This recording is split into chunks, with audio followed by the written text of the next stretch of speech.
Welcome to our channel cook with PNP brothers.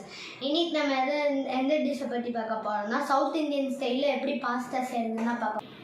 இப்போ வாங்க நம்ம பாஸ்தா தேவையான இன்க்ரீடியன்ஸ் பார்த்துக்கலாம். நம்ம பாஸ்தா எடுத்து வச்சுக்கிறோம். நம்ம இந்த மாதிரி ஷேப்பில் மக்ரோனி எந்த பாஸ்தாலையும் அப்புறம் ஷெல் ஷேப்பில் இருக்கிற பாஸ்தாவையும் எடுத்து வேக வச்சுக்கிட்டோம். அப்புறம் வேக வைக்கும் போது ஒரு உப்பு தண்ணி அப்புறம் வேக வைக்கும் போது கொஞ்சம் உப்பு எண்ணெய் எல்லாம் சேர்த்து வேக வச்சுக்கலாம் 10 நிமிஷத்துக்கு. அப்புறம் ஒரு கேரட்டை நறுக்கி எடுத்துக்கலாம். அப்புறம் கொஞ்சோண்டு பீன்ஸு, அப்புறம் கொஞ்சம் பச்சை பட்டாணி, அப்புறம் ஒரு வெங்காயம், அப்புறம் 2 பூண்டு, கொஞ்சம் பூண்டு கொஞ்சம் இஞ்சி, அப்புறம் தக்காளி 2 தக்காளி அரைச்சி எடுத்து வச்சுக்கிறோம். 4 தக்காளி அரைச்சி எடுத்து வச்சுக்கிட்டோம். அப்புறம் சில்லி பவுடர், ஜீரக பவுடர், அப்புறம் பெப்பர் எடுத்து வச்சுக்கிறோம். தேவைப்பட்ட உப்பு கொஞ்சம் எடுத்து வச்சுக்கிறோம். க்ரீமும் கொஞ்சம் எடுத்து வச்சுக்கிறோம். அப்புறம் ஃப்ரெஷ் க்ரீம் கொஞ்சம் எடுத்துக்கலாம். தேவையான அளவுக்கு கொஞ்சம் எண்ணெய் எடுத்துக்கலாம். இப்போ நம்ம ஸ்டவ் ஆன் எண்ணெயை ஊற்றிக்கலாம்.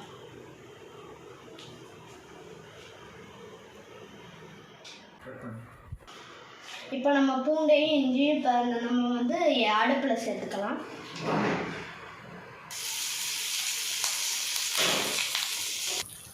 இப்போ நம்ம பூண்டை போட்டுக்கலாம். இப்போ நம்ம பூண்டையும் இஞ்சியும் போட்டு நல்லா ஃப்ரை பண்ணிட்டுருக்கோம். அப்புறம் இப்போ நம்ம வெங்காயத்தை ஆட் பண்ணிக்கலாம். இப்போ நம்ம வெங்காயத்தை சேர்த்துக்கலாம்.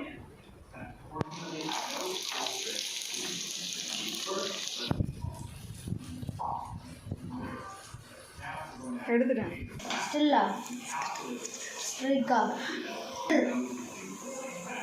இப்போ நம்ம இதெல்லாம் ஸ்டிர் பண்ணி விட்டுக்கலாம்.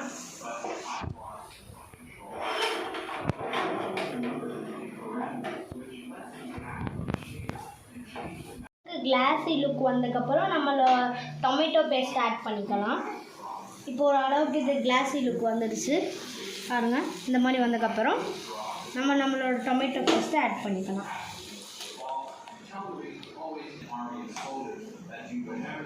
இதில் இப்போ ராஸ்மெல் போனதுக்கப்புறம் நம்மளோட வெஜிடபிள்ஸ் எல்லாம் ஆட் பண்ணிக்கலாம்.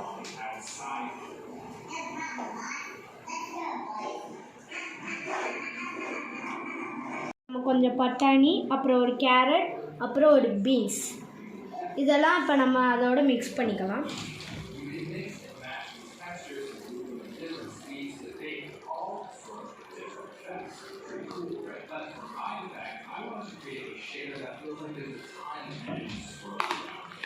இப்போ நம்ம பச்சை பட்டாணியை ஆட் பண்ணிக்கலாம்.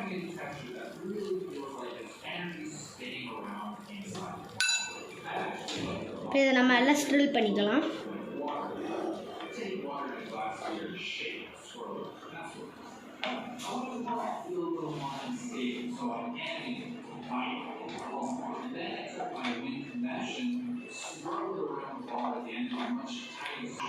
இப்போ நம்ம எடுத்து வச்சுருக்க ஜீரக பவுடர், சில்லி பவுடர், அப்புறம் பெப்பர் இது எல்லாத்தையும் இப்போ நம்ம இது கூட ஆட் பண்ணிக்கலாம்.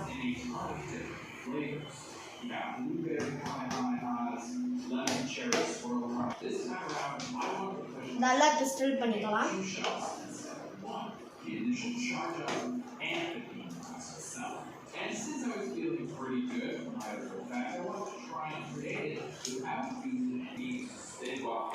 இப்போ ஒரு அளவுக்கு மசாலா எல்லாம் ஆட் ஆயிடுச்சு. இப்போ நம்ம தேவையான சால்ட்டை ஆட் பண்ணிக்கலாம்.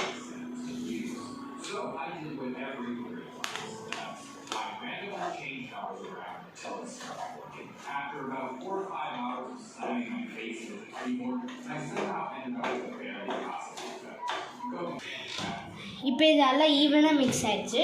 இப்போ நம்ம வேக வச்சு எடுத்துருக்கோம்ல, இப்போ இந்த பாஸ்தாவை இது கூட ஆட் பண்ணிக்கலாம்.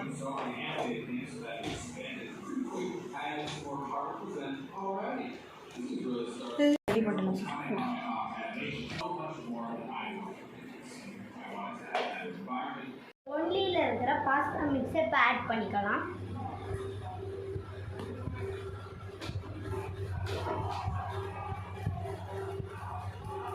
இதை ஆட் பண்ணால் தான் கொஞ்சம் ஃப்ளேவர் கிடைக்கும்.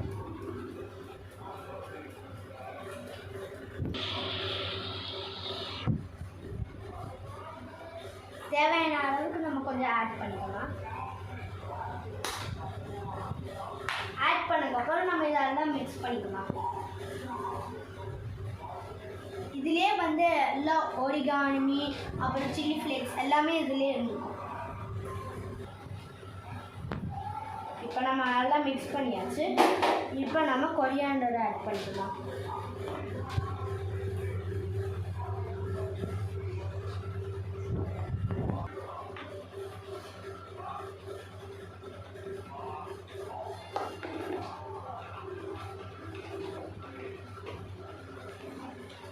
நம்ம எல்லாம் மிக்ஸ் பண்ணிக்கலாம்.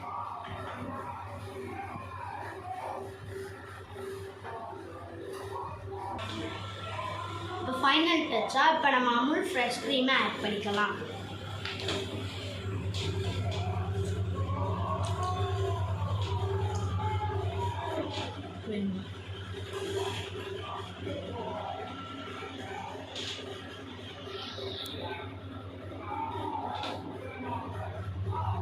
இப்போ நம்ம இதெல்லாம் மிக்ஸ் பண்ணிக்கலாம்.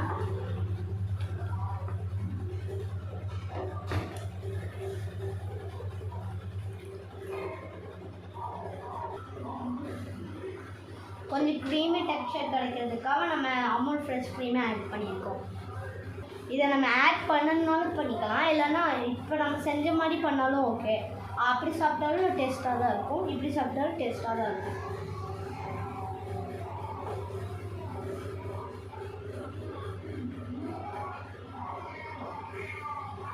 பாஸ்தா வந்து ஒட்டிகிட்டு இருக்கும்ல, அது ஒட்டாமல் இருக்கிறதுக்கு கொஞ்சம் நம்ம எண்ணெய் சேர்த்துக்கலாம்.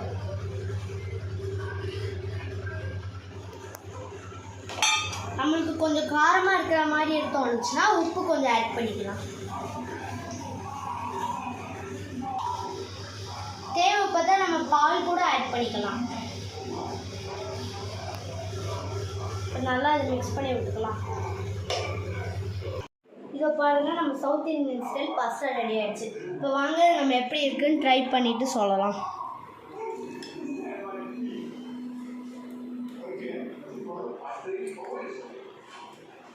ரொம்ப நல்லா இருக்கும் ஃப்ரெண்ட்ஸ்.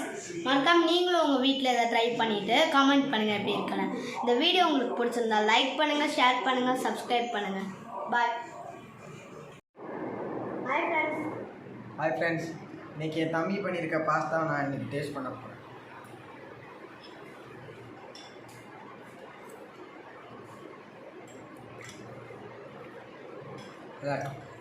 சூப்பர். ட்ரை பண்ணி பாருங்கள், சூப்பராக இருக்குது.